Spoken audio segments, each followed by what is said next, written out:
À chacun et à tous, bienvenue dans cette session de l'information. Voici les titres de ce journal. CEP édition 2024, c'est parti pour 4 jours de composition des épreuves écrites sur toute l'étendue du territoire national. Au plan départemental, le lancement officiel des épreuves a été fait au centre de composition de l'école primaire publique centre ici à Malanville en présence de plusieurs acteurs du système éducatif, autorités politico-administratives. Le point est à suivre également le résumé du lancement de ces épreuves de l'autre côté de l'Ouémé avec notre correspondant sur place, Firmé Assoba. Et puis tournée gouvernementale de reddition de comptes après Kandi. C'est hier samedi 2 juin de l'an 2024 qu'une forte délégation gouvernementale conduite à la tête par le ministre de l'Intérieur et de la Sécurité publique Alassane Seydou, accompagné de quelques députés à l'Assemblée nationale, ont choisi d'aller au contact des populations de la commune de Malanville et de Karimama. Et c'est l'esplanade de l'arrondissement central de Malanville qui a servi de cadre en présence des populations, des autorités au plan local et responsables des structures déconcentrées de l'État. Une cérémonie riche en couleurs. Le film complet en cliché sonore de cette cérémonie est à suivre avec Pierrette Apova. Et vous suivrez également les explications du ministre de l'Intérieur et de la Sécurité publique Alassane Seydou au sujet de l'interdiction de la sortie des céréales sur le fleuve Niger, sans oublier le comportement des forces de défense à l'intérieur du pays dénoncé par le ministre. Restez des notes pour suivre également. À suivre à la boucle le condensé de l'actualité nationale tel que traité par la presse béninoise écrite, sans oublier la chronique du jour. Mesdames et messieurs, c'est là pour les titres. Bonsoir et bienvenue à tous. Sota Midi Magazine, le point de l'actualité de la journée sur ta radio. Sota FM, c'est maintenant et tout de suite. Bienvenue à toutes et à tous. Certificat d'études primaires CEP édition 2024. Le top a été donné ce lundi 3 juin de l'an 2024 sur toute l'étendue du territoire national. Au plan départemental, c'est le centre de composition de l'école primaire publique centre sur place ici à Malanville qui a abrité le lancement officiel des épreuves selon les statistiques. Ce centre accueille 316 candidats, soit 173 garçons et 143 filles. J'y arrive, repartis dans 9 salles de composition. La cérémonie de lancement des épreuves a connu la présence de plusieurs acteurs du monde éducatif ainsi que les autorités politico-administratives. Et pour le directeur départemental des enseignements maternels et primaires, le taux de participation des candidats filles est plus élevé comparativement aux années antérieures. Je vous invite à suivre pour plus de précisions Justin Aelo, qui est justement le directeur départemental des enseignements. Cette année, nous avons 13 557 candidats, dont 6 558 filles. Les filles progressivement sont en train de rattraper le nombre de garçons. Cela montre que les différentes actions du gouvernement sont en train de prendre. Et même l'année dernière, nous avions moins de candidats. Il y a 1749 candidats qui se sont ajoutés aux candidats de l'année dernière. Cela signifie que les différentes politiques mises en place marchent et que tous les départements, notamment le mien, a plus de candidats que les années antérieures. Après la composition, il y aura naturellement le rapatriement des copies. Quand les copies vont venir à Kandi, il y aura l'anonymat la semaine qui va suivre automatiquement. Après l'anonymat, il y aura la correction et en même temps le relevé. Et après ça, il y aura la délibération. À son tour, le préfet de la Libérée rassure de ce que toutes les dispositions sont prises pour le bon déroulement de cet examen dans sa zone de compétence. Ahmed Bello Kissama se veut plus précis. Le temps est clément et très ensoleillé. Tout se passe très bien quand même à Malanville ici.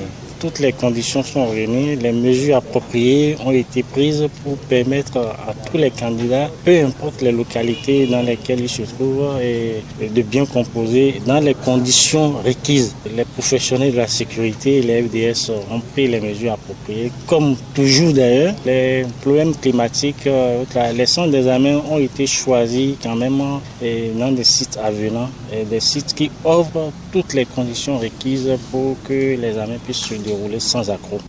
L'autorité communale a profité de l'occasion pour prodiguer quelques conseils pratiques aux candidats, parents et surtout aux surveillants de classe. Je vous invite à suivre un extrait des propos de Guidami Gado, maire de Malanville. C'est vraiment d'être confiant en eux-mêmes, de se dire que c'est ce qu'on leur a appris en classe, c'est cela qu'on va leur demander et que peut-être ce qu'on va leur demander lors de l'examen sera moins contraignant que ce qu'ils ont vu en classe, d'être calme avant d'aborder les épreuves. C'est qu'il faut les lire, il faut les analyser, comprendre avant maintenant de commencer par travailler, mais en tenant compte du temps qui est donné, parce qu'on peut comprendre, mais si on met du temps avant de commencer, on peut passer à côté parce qu'on n'aura pas fini donc l'épreuve. Maintenant, à l'endroit des enseignants, c'est de faire en sorte qu'on puisse garder donc cette confiance au niveau donc des enfants en les accompagnant de façon lucide, en leur donnant tous les conseils nécessaires pour que vraiment eux-mêmes ils se sentent à l'aise. Aux parents, c'est de prendre les dispositions pour que les enfants soient toujours dans de bonnes conditions, pour que pendant ces 3 jours, ils puissent donc être en bonne santé, prendre les dispositions de la santé pour que donc ils puissent être en bonne santé par la grâce de Dieu, parce que la santé appartient donc à Dieu. L'honorable Djamilatou Sabi Mohamed Abaressi a aussi marqué de sa présence au lancement officiel des épreuves du CEP à Malanville. Pour l'élu de la première circonscription électorale, c'est une joie de se retrouver parmi ces candidats de sa commune qui sont donc justement la relève de demain. Je vous invite à suivre Djamilatou Sabi Mohamed Abaressi, député à l'Assemblée nationale. L'éducation est la base de tout développement durable. Alors depuis toute petite, moi j'ai toujours tenu tête pour que ma commune, ma circonscription en termes d'éducation, pour que ça réussisse. Parce qu'entre-temps, Malanville et Karimama étaient derniers sur le plan éducationnel. Alors nous sommes en train d'œuvrer pour changer cette tendance. C'est pour ça, toutefois que j'ai l'opportunité, je viens souvent visiter mes soeurs, mes frères et autres pour voir quelles sont les difficultés, qu'est-ce qu'on peut faire pour les accompagner. Alors comme Malanville a été choisi pour lancer le CEP, je me suis dit c'est une opportunité vraiment pour montrer mon accompagnement par rapport à ce qui se fait. Nous allons les accompagner pour que les mariages précoces, surtout au niveau des filles, ça diminue, parce que c'est ça même la base de la déscolarisation au niveau des filles ici à Malanville. Eh bien voilà, mesdames, messieurs, de Malanville, cette fois-ci, on va prendre la direction du département de Lomé. Le préfet a apporté son choix sur le complexe scolaire à Rwandi-Ronvet dans la commune d'Adiara pour le lancement officiel du CEP. Dr Marie Apotrosou et le DEDAMP à Gossou, Denis Sosa, donc, ont procédé au lancement officiel des épreuves de cet examen national dans ce département. Firmé à Sogba depuis Lomé pour Le Point.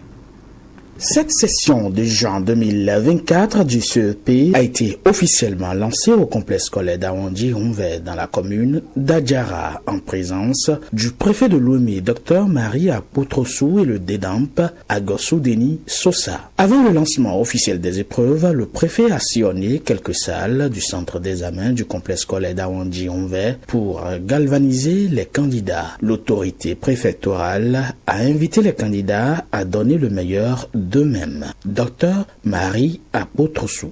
L'examen du CEP n'est pas un concours, c'est un examen. Les épreuves sont déjà à la portée de l'élève moyen et par rapport aux parents d'élèves, puisque vous savez, la plupart des communes du département de Lomé sont situées dans le bassin du fleuve de Lomé. C'est aussi un atout, mais dans le même temps, ça nous amène à enregistrer les problèmes d'inondation. Donc de prendre en compte aussi cet aspect-là. Le directeur départemental de l'enseignement maternel et primaire entend veiller pour que les examens se déroulent dans de bonnes conditions. Denis Sosa. Nous allons jouer notre partition, c'est-à-dire de veiller. Nous sommes en période de pluie. Nous allons veiller pour que les enfants puissent faire leurs examens dans de bonnes conditions. Et je crois que nous aurons un bon taux de réussite. C'est notre souhait, avoir un bon taux de réussite. Porto Novo, Firmé à Sogba pour Sota FM. Eh bien voilà, merci à vous, Firmé à Sogba, pour ce compte rendu de Porte Novo. Nous reprenons donc la direction de Malanville.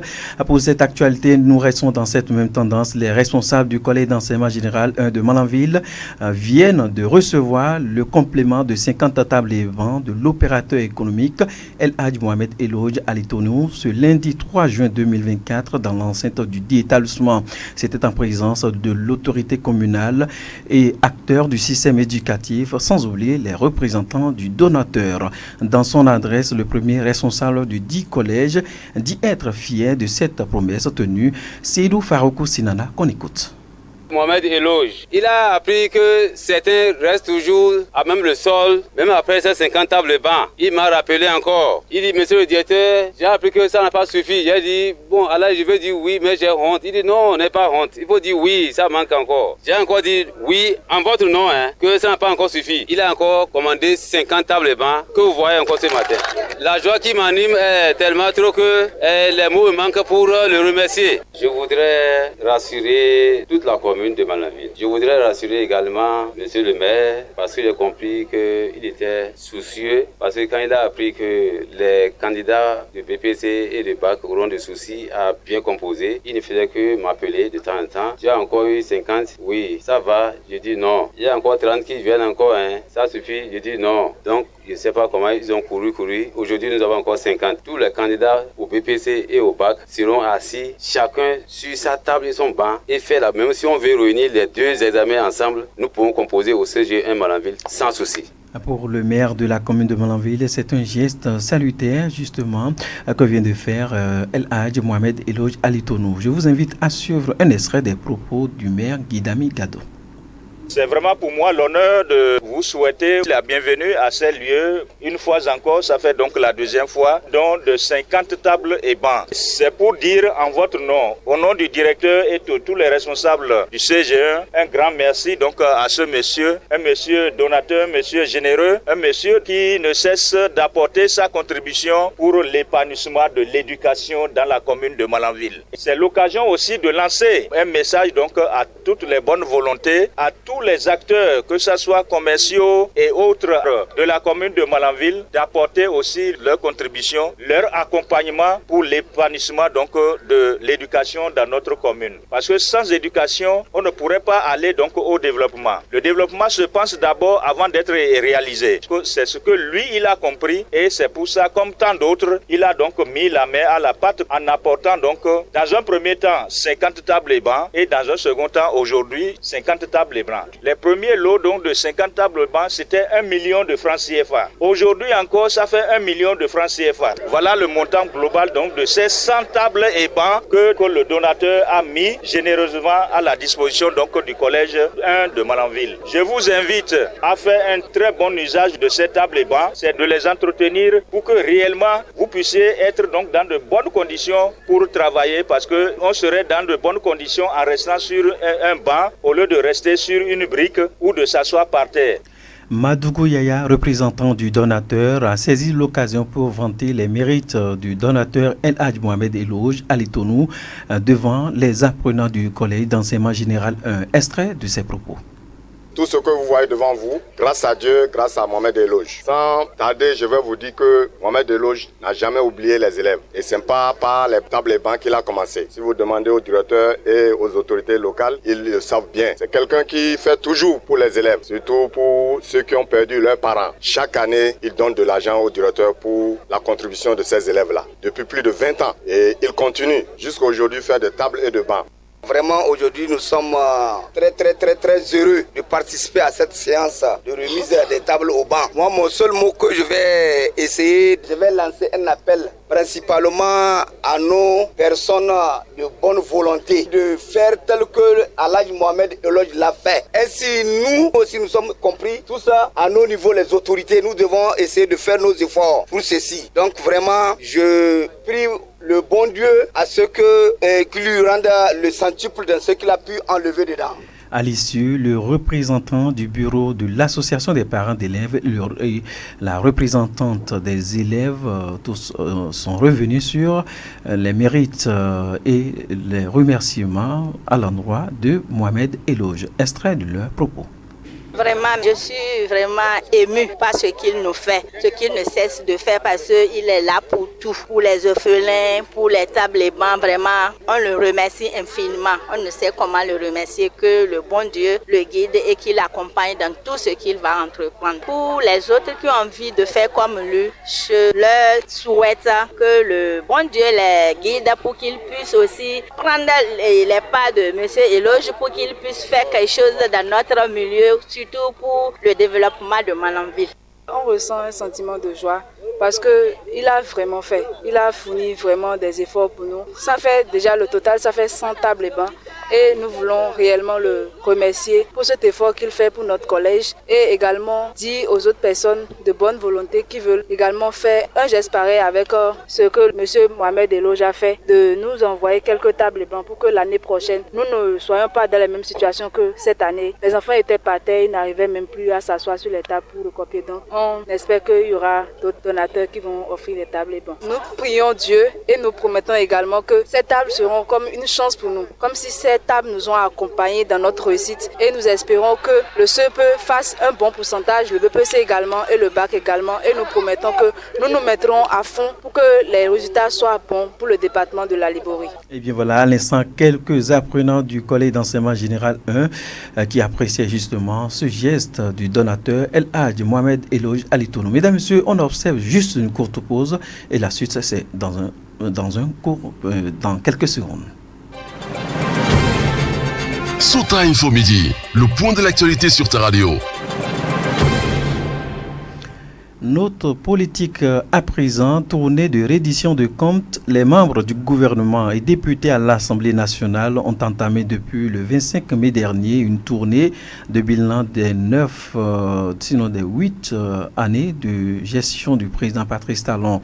L'étape de Malanville a eu lieu ce dimanche 2 juin 2024 à l'arrondissement central et a connu la présence de plusieurs acteurs. Le compte rendu avec Pierrette Pauvre.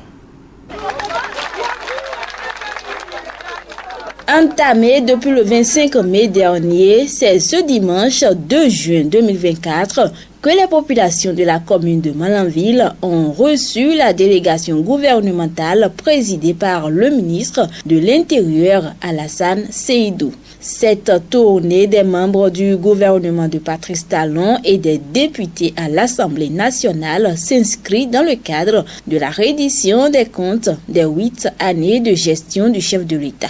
Devant une foule venue des 5 arrondissements de la commune de Malanville, le maire Guy Damingado a salué les efforts fournis par le président Patrice Talon depuis 2016. À travers la mobilisation, la population de Malanville, dans son immense majorité, soutient l'action du président de la République et par conséquent de son gouvernement. Ces populations, malgré les difficultés qu'il y a, sont toujours enthousiastes et sont toujours prêtes pour le combat. Je voudrais, en leur nom, en tant que coordonnateur des coordonnateurs de la coalition des forces soutenant l'action gouvernementale, je voudrais dire merci, un grand merci au président de la République, Patrice Talon, à tout son gouvernement et à tout l'ensemble du système mis en place depuis 2016. Les travaux de réhabilitation de l'AS Bérouboué Malanville et la construction de stade omnisport digne du nom à Malanville sont entre autres les points abordés par l'autorité communale. Dans son allocution, le préfet du département de la Liborie a mis l'accent sur le vivre ensemble qui doit exister entre les communautés pour le développement de notre pays, le Bénin. Ahmed Bello Kissama. Malanville est pratiquement une zone de concentration des investissements publics depuis 2016. Les attentes sont aussi nombreuses, c'est normal, c'est humain, c'est légitime. Actuellement, nous vivons une situation plus ou moins anxiogène au niveau de cette frontière, mais je voudrais vous dire que le gouvernement béninois mettra tout en œuvre pour qu'on ait la fluidité requise au niveau des échanges. Faisons tout pour que nous puissions continuer de vivre en parfaite harmonie, en complicité positive, formons une même famille. Les députés à l'Assemblée nationale, élus de la première circonscription électorale, n'ont pas manqué d'expliquer aux populations le bien fondé de cette tournée initiée par le chef de l'État Patrice Talon. Tant de réalisations, tant de silence, il fallait faire ce déplacement pour que la population puisse savoir aujourd'hui qu'est-ce qui est fait, qu'est-ce qui reste à faire et de quoi avons-nous besoin. Même si tout n'est pas fait, l'essentiel est fait. Nous sommes là aujourd'hui pour découvrir les mots qui minent la commune de Malanville. Nous allons écouter, nous allons recevoir et nous allons leur donner de la matière pour qu'ils écrivent et amènent au haut sommet pour que les gens nous écoutent et nous trouvent des solutions. À la suite de l'honorable Djamilatou Sabi Mohamed à Barissi, l'honorable Nassirou Arifari Bako est revenu sur la crise opposant le Bénin et le Niger, notamment sur la question de la fermeture de la frontière bénino-nigérienne. Notre pays n'a pas agi en tant qu'État individuel. C'est un acte posé en tant qu'État appartenant à une communauté. Depuis au moins 3-4 mois, le gouvernement béninois a déjà ouvert la frontière. Vous en avez la preuve. Le Bénin n'est donc pas responsable de la fermeture actuelle de la frontière. Quoi qu'il en coûte, on ne peut trouver un corridor aussi important, aussi utile que le corridor Bénin-Niger et qui passe par Malanville et qui dessert les deux villes frontalières de Malanville et de Gaïa. Et donc, notre grand souhait, c'est d'encourager le gouvernement dans ses efforts pour parvenir pacifiquement à une réouverture de la frontière du côté Niger pour que nos populations puissent enfin vaquer à leurs occupations.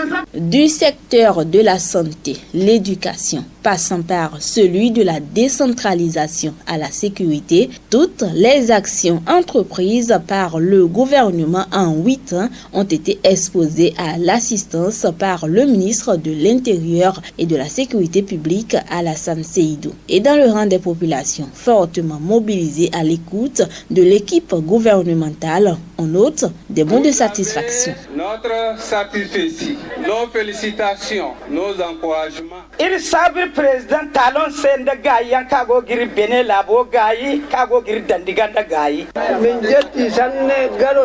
Toutefois, des doléances ont été formulées et adressées aux membres du gouvernement. Nous voudrions formuler nos doléances au gouvernement pour la création et la construction du commissariat de l'arrondissement de Tombouctou.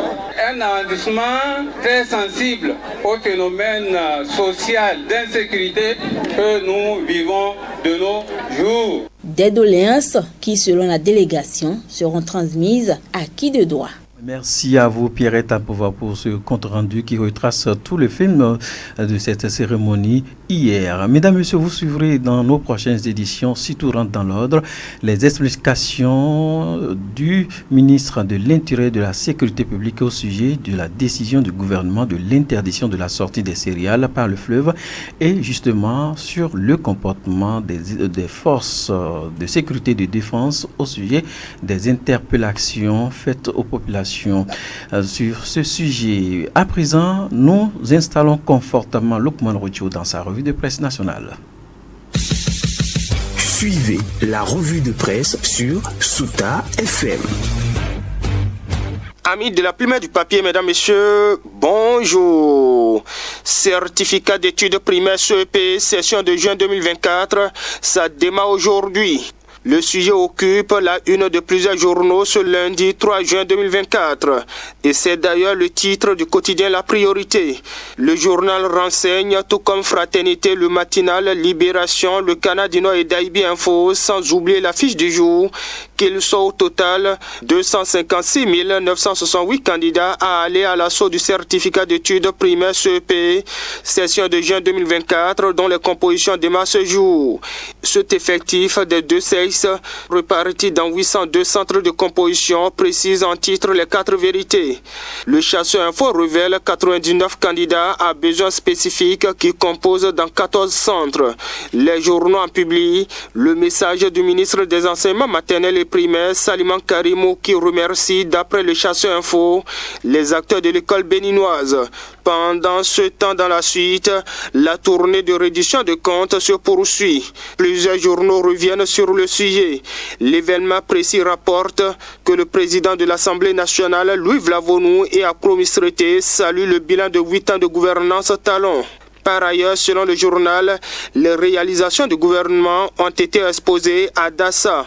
Aussi, la publication renseigne que la ministre Sadia Alimatou Assouma, Joseph Diogbenou et autres ont été au contact des populations de Djougou. À Boyko et à Karimama, les populations s'imprègnent des exploits sous le président Patrice Talon en 8 ans de gestion. Tournée gouvernementale, oui, mais n'est-ce pas un peu tôt, s'interroge Info Matin. Matin Libre semble répondre lorsqu'il estime que la tournée gouvernementale actuellement en cours, sans doute engendrée par le sentiment d'insatisfaction sociale, de désaffection politique et de lassitude des populations, semble avoir des allures de campagne électorale anticipée et d'opérations de sauvetage dans l'opinion publique exécutées par des équipes de ministres, de députés et de personnalités politiques de la mouvance présidentielle et qui apparaît plutôt hors sujet aux yeux de mon confrère face aux préoccupations populaires de l'instant.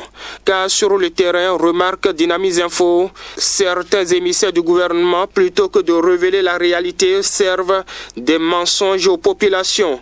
Rien que pour plaire, ils ferment les yeux sur la situation sociale actuelle pour affirmer que le régime en place a battu le record en termes de réalisation depuis les indépendances. Le journal termine et voit les émissaires du gouvernement dans les économies de vérité les appellent à changer de posture. En attendant, la tension reste vivace entre le Bénin et son voisin, le Niger. Entre les deux pays, le mercure est à son paroxysme, constate Fraternité qui souligne que la dernière actualité, c'est la sortie médiatique du Premier ministre nigérien Lamine Ali Zeino au sujet du ministre béninois des Mines Samsedou Adambi, qui n'a pas été reçu par le président du Niger, Abdourahmane Tiani. Selon le Premier ministre nigérien, les autorités béninoises ont commis la maladresse de dire qu'il y a eu refus de recevoir le ministre béninois chargé des Mines, rapporte Fraternité. Le journal, tout comme l'informateur, retient que Tiani était occupé. Voilà l'argument nigérien, s'exclame en manchette l'informateur qui note que le Premier ministre précise que Tiani présidait une réunion de sécurité au sujet d'une attaque que les terroristes ont menée sur leur base militaire à Boni. Dans tout ça, c'est le silence de l'UEMOA, la CEDEAO et l'Union africaine qui inquiète Fraternité. Dans la tension entre le Bénin et le Niger, le silence de ces instances est incompréhensible, estime le Canada de Ménotin. Le Niger reste donc inflexible sur sa position de maintenir fermées ses frontières avec le Bénin, observe Dynamis Info, pour lequel le calvaire, en l'occurrence des opérateurs économiques des deux pays, s'accentue oblige à changer de paradigme pour des solutions rapides et durables. Alors le journal propose au Bénin l'expertise des anciens présidents Nussoufou Dieudonné Soglo et Boni Yayi pour faire bouger les lignes. Ce qui importe est l'apaisement de la tension pour la rouverture de la frontière et les anciens présidents Nussoufou Soglo et Boni Yayi mis à contribution n'auront qu'à obtenir de bons résultats, pense mon confrère. Et dans les dernières secondes, le Soleil Bénin Info lève ses rayons sur la direction de l'immigration et de l'immigration à Cotonou. Là-bas, rapporte le journal, les policiers en service sont chassés par la hiérarchie. Il s'agit de 112 agents, tous relevés de leurs fonctions, rapporte le Canada du Nord. Ils sont balayés pour faux et usage de faux dans la procédure d'établissement du passeport, révèle le Soleil Bénin Info qui présage que la prison tend les bras à plusieurs d'entre eux. Sans commentaire, voilà mesdames, messieurs, ainsi va l'essentiel de l'actualité tel que traité par les publications ce lundi. Fin de cette revue. Merci de m'avoir suivi. À demain. C'était la revue de presse sur Sota FM.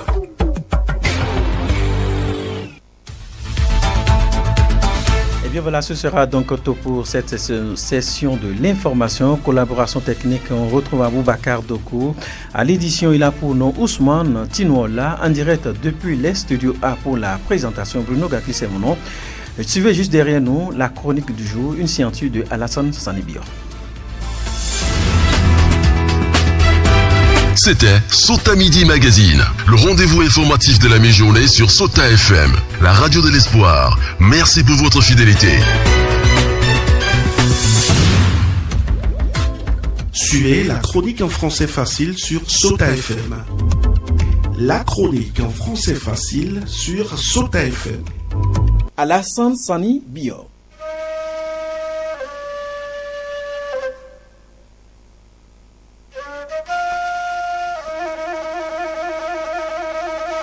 Un arbre qui ne porte jamais de fruits. Cela traduit en réalité une journée qui ne produit pas assez de résultats escomptés. La journée de l'arbre. C'est le 1er juin passé que cela a été encore célébré. À l'instar des éditions passées, celle de 2024 a bénéficié également des honneurs habituels. Toutes les catégories socio-professionnelles, des associations et autres sont allées en brousse. C'est pour mettre en terre des plans. Le Bénin l'a institué depuis 1985. L'exercice s'observe mais les fruits ne tiennent pas toujours la promesse des fleurs depuis 39 ans. Sinon, le Bénin serait une forêt aujourd'hui, au regard de la mobilisation qui se fait chaque 1er juin. Finalement, on se demande réellement l'objectif poursuivi par le Tentama qui se remarque, parce que les autorités du plus haut niveau jusqu'au niveau local s'impliquent dans cette activité. Mais on tourne toujours en rond. On va mettre en terre des plans et le suivi n'y est plus, alors qu'on montre à la face du monde qu'on est engagé pour la cause. Dans plusieurs communes du Bénin, la pratique est identique.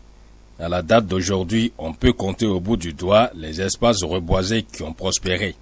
Le reste n'est que désolation. À chaque fois, on répète la même chose sans évoluer et cela n'interpelle aucune conscience. Alors que tout le monde sait qu'on plante, mais on ne fait pas le suivi. Pourtant, il s'agit d'une initiative républicaine. Mais le gouvernement ne prend pas des mesures idoines pour amener les citoyens à protéger davantage les plants mis en terre. C'est vrai que cela relève aussi de la responsabilité individuelle. Chaque citoyen devrait se donner le devoir d'en planter et de suivre. Malheureusement, le niveau de prise de conscience pour l'atteinte de cet objectif est encore faible. Donc le travail de sensibilisation reste encore. Le 1er juin est juste une formalité dans la tête de beaucoup de Béninois, à commencer par les autorités. On est tenté de dire que les gouvernants le font pour contenter et attirer simplement les bailleurs qui ont à cœur la protection de l'environnement. Les ONG le font pour justifier les appuis dont elles bénéficient. Les politiciens en font un instrument politique, bref, donc rien de sérieux, alors que l'environnement continue d'être agressé. Il est temps de dépasser les effets d'annonce pour regarder le danger en face quand on parle de l'environnement. Je ne veux pas rentrer dans des considérations scientifiques, mais si chaque commune entretenait les plans mis en terre depuis 39 ans que le Bénin a commencé cette aventure, peut-être que nos villes seraient des villes vertes aujourd'hui et nos campagnes des campagnes vertes. Peut-être que certaines variations climatiques constatées ne seraient pas observées. Que chacun se mire pour une prise de conscience pour le bien de l'humanité. Citoyens de la République, c'est tout pour aujourd'hui. On se reprend très prochainement.